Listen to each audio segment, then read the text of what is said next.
ઠંડીમાં દરરોજ માત્ર 1 ચમચી હૃષ્ટપુષ્ટ તંદુરસ્ત બની જશો. હેલો ફ્રેન્ડ્સ, તમારું સ્વાગત છે મારા ઘરનું જ કિચનમાં. આજે આપણે બનાવીશું ગુંદરની પેન જે વર્ષો વર્ષ દાદી નાની વખતથી બનતી આવે છે, પણ જો તમારા ઘરમાં ન બનતી હોય ને તો ગેરંટીથી બનાવજો. માવો, પેંડા અને રબડી બધું ભૂલાવી દેશે તેવી ટેસ્ટી પણ છે અને હેલ્ધી પણ છે. તો ચાલો બનાવી. એના માટે આપણે એક મિક્સર જાર લેશું, એમાં 1/4 કપ ગુંદર લેશું. શિયાળામાં ગુંદર હાડકા લોખંડ જેવા મજબૂત કરે ને એના માટે આપણે ગુંદર જરૂરથી ખાવો જોઈએ. એનો આપણે પાવડર કરી લેશું. ગુંદર ગરમાહટ આપે છે, સાથે કમર ઘૂંટણના દુખાવા પણ દૂર કરવામાં હેલ્પ કરે છે. સાથે આપણે એમાં થોડા ડ્રાયફ્રૂટ પણ લેશું. એના માટે 1/4 કપ બદામ, 1/4 કપ કાજુ અને 1/4 કપ અખરોટ એડ કરીશું. અહીંયા જે પણ ડ્રાયફ્રૂટ તમને પસંદ હોય ને તે બધા લઈ શકાય. હવે એનો પણ આપણે પાવડર કરીશું. તો આ પાવડર એકદમ ફાઇન નથી કરવાનો, આ રીતનો થોડો દરદરો એટલે કે કોર્સલી રાખવાનો છે.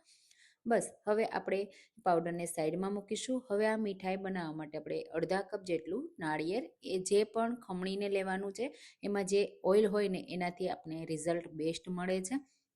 હવે એક સ્ટીલની પેન મેં લીધી છે, એમાં આપણે 2 ચમચી ગાયનું ઘી એડ કરીશું. ખાસ કરીને ગાયના ઘીમાં ઘણા પોષક તત્વો હોય છે, તો હું એ યુઝ કરું છું.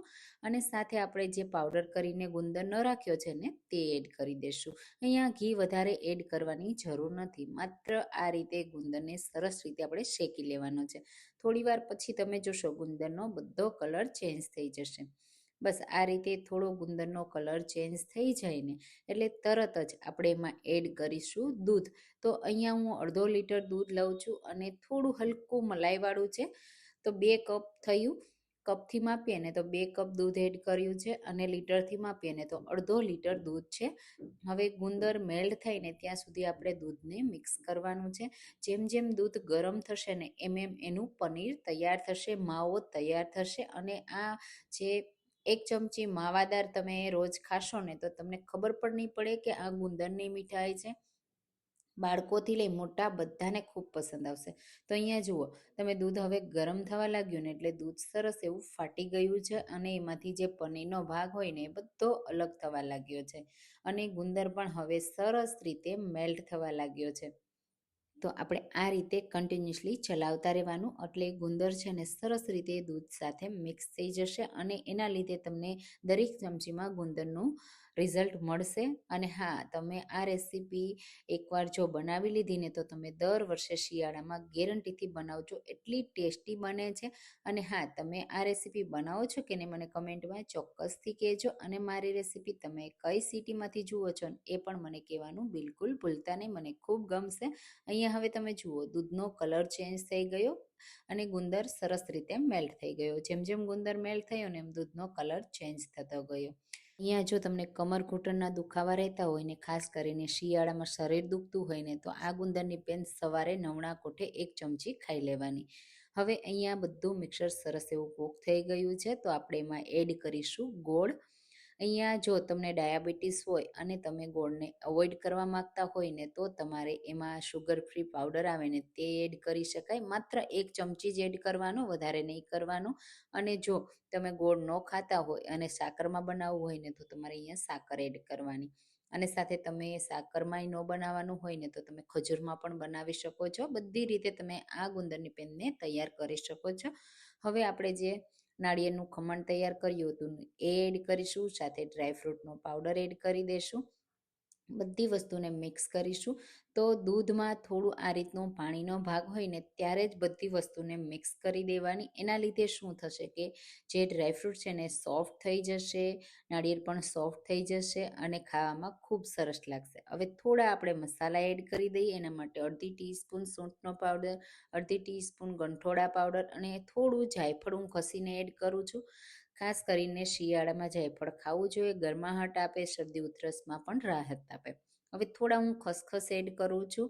જો જેમને કબજિયાતનો પ્રોબ્લેમ હોય ને એ ખસખસ સ્કીપ કરજો, ખસખસ વગર પણ સરસ જ લાગશે.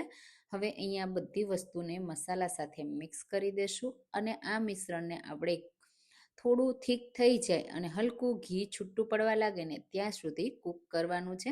થોડી જ વારમાં એ થીક થવા લાગશે, બધા મસાલા સરસ રીતે ફૂલી જશે ને એટલે વધારે અહીંયા કૂક કરવાની જરૂર નથી. માત્ર 15 મિનિટમાં ગુંદરની પેંદ બનીને તૈયાર થઈ જાય છે.